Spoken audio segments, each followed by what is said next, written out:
batches and splitting? Are you? I don't know if you're more of a everything in the primary or both primary and secondary kind of guy. For methaglens and things like that, we'll probably do the base mead and then split the batch. Mm-hmm. For the fruit meads, I like to do primary fermentation with my fruit. I'm not a big fan of secondary additions, so any of the melomels will be done separately. Okay.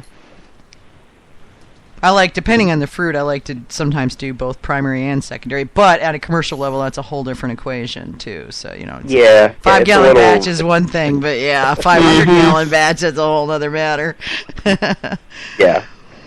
Yeah, and it's also, it's a lot more expensive. Yeah. Mm-hmm. Yeah, not to mention the additional processing time and effort that would be required, because, fruit goo and all that.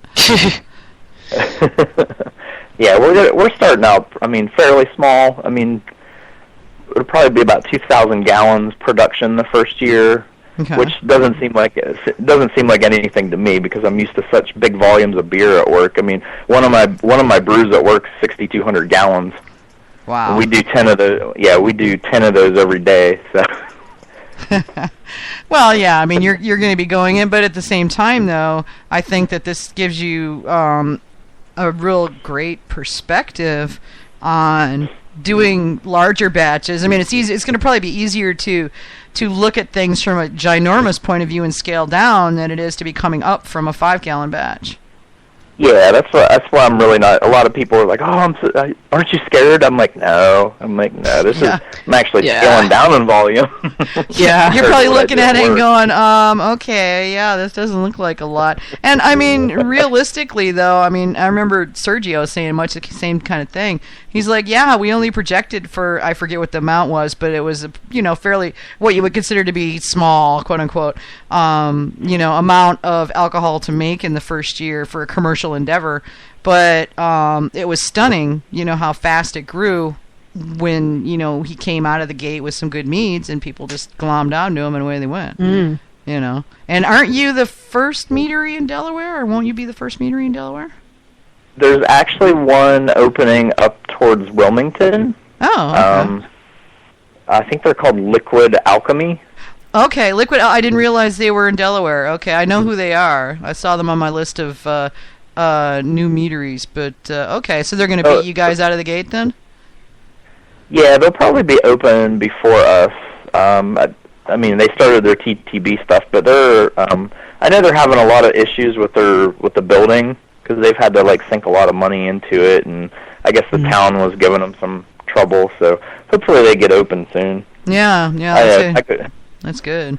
Yeah, I got to hang out with the owners and one of their sales guys it was at one of the wine conferences here a few months ago. Okay. Cool beans. That's really neat. And it'll be nice to know that there's two. Delaware is not a huge state, so you guys, between you can, totally make sure everybody in the state knows about mead. Yeah, in fact, you may be able to go door to door, right? It's not a real big state. They're at least an hour and a half away from us. So they're on the northern end of the state, and we're on the southern end of the state. So. That's okay. Y'all just stand at 95 at the southern border. They can stand at 95 at the northern border. Because having traversed 95 through your state, just saying, everybody can't move anyway. It's always at a standstill. So you just walk from car to car and go, here, try some mead. Here, try some mead. Well, that sounds really legal. Thanks. Yeah, I know, right? But seriously, no matter when I go through Delaware, it seems like there's something going on, and there's, and it's like, well, cross the border, stop. Yeah, it's a pretty small state. Thank God, because otherwise I'd be still sitting in traffic trying to get to New York City. I haven't had the opportunity to travel around the parts of Delaware that I'd like to as much as I'd like to. There's lots of places that I'd like to go. But now I have a really good excuse, so, they come up there and get off of I-95 and come and visit you guys. Yeah, there'll be 2 meaderies here pretty soon. Yeah. The brewing industry is really blossoming here, so there's all kinds of small breweries popping up and distilleries as well. Nice. Well, I think a few years before I moved here, home brewing was still illegal. So they're kind of seriously. I think they're kind of it was illegal. So they're trying to make up for it. Pete Vinton says Connecticut needs car-to-car mead delivery for much the same reason. Yeah, I've driven through parts of Connecticut, and he's right. It's kind of ridiculous. So, all right, well, cool. I'm excited for you guys. I mean, I've been following this since you started posting stuff up, and pretty much cheering you on from the shadows, kind of thing. But well, thank you. Yeah, well, you knew that. You saw me doing it, but I'm tickled that you guys are gonna be getting in, and there's a good chance that I'm gonna be up in the Northeast this fall, so that will give me a perfect excuse to take an extra day on the front of the back end of the trip to, take a side trip in Delaware. Since I gotta go right past you anyway, Yeah, we're in a really good location too. So we're on the route, one of the routes that goes into Rehoboth Beach. Oh, okay. So it's Route 9 and 404. It's kind of in a little wooded area, but the road's really busy. So we did a traffic study a couple years ago when we were looking at the area, and it gets 60,000 cars a week. Gotta love that. So you just need a sign right in the middle of the road that says "Stop Mead." Yeah. Not mead, mead. Yeah, not mead, mead. Yeah, with a picture of a glass. And I'm amazed by how many of the local people around here are getting excited. So because cool. it's something different to the area. Yeah. So I think everybody's tired of breweries opening up. So they're like, oh, what's Shh! Don't say that too loudly. The breweries will hear you. You make alcohol that's not beer? Awesome. Yeah. Really? There's alcohol that's not beer? Oh my God. Are you guys going to be? I don't know how it works in Delaware. Do you have to go through distributors, or can you self-distribute there? We cannot self-distribute at the moment. They're changing a lot of law, or a lot of different laws are going to the higher ups, and they're reviewing things. So one of the laws that just came into effect is we'll be allowed to sell at farmers markets. That's cool. Yeah, they did that in Ontario too. Yeah. What's the other?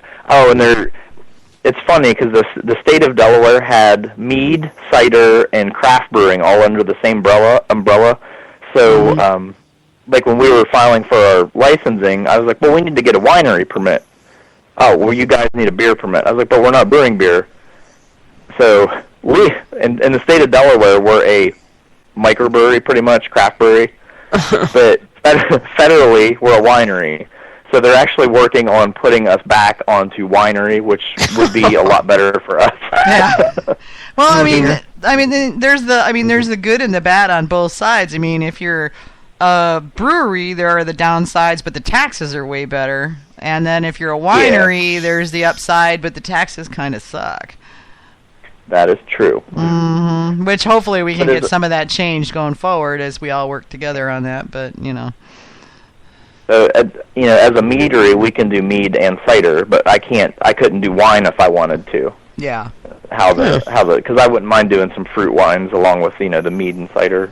Ah, totally, yeah. So, yeah, that's interesting. So, will you be able to branch out into ciders later, or you have to get a whole different set of licenses for that then? No, I think we can do cider as how the law states right now. Okay, cool. You could always pull a Sergio and, make friends with Muckety Mucks and get laws changed and stuff. He was pretty proactive about that in Jersey. I was astonished. Yeah, anybody who's ever met Sergio isn't surprised that he's been able to pull that kind of stuff off.